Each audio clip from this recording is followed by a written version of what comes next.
There we go. I had a hard time finding that button there. So it's a LaCroix with Brent today, not coffee with Brent. I know I missed it yesterday. I was going and going and going and then just ran out of time. I don't run out of time. I just got tired. Didn't do it. Point is, it is now mid-afternoon, and sometimes I think it's good that I don't do a coffee with Brent in the morning.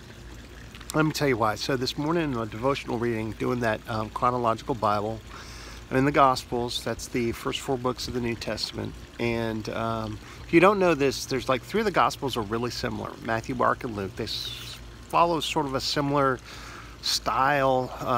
They're sort of biographic accounts of events and teachings. Real big on that, whereas John is a little different. John is more devotional.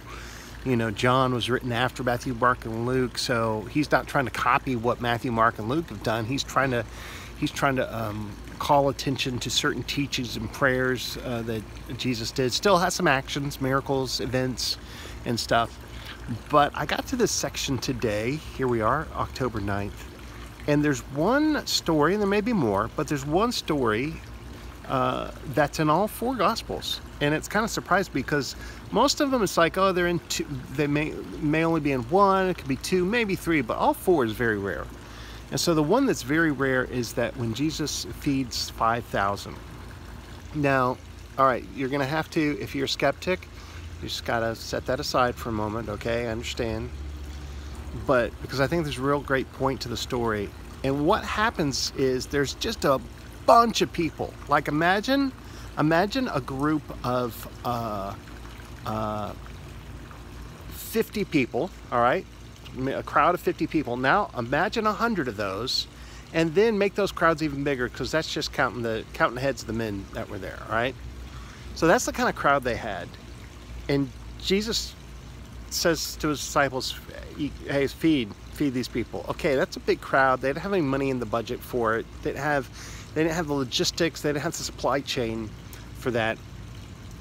And somebody walks up and said, hey, there's a kid. He brought a sack lunch today. He's got some bread and some fish. And so they sit down. Jesus does something, blesses it, distributes the food.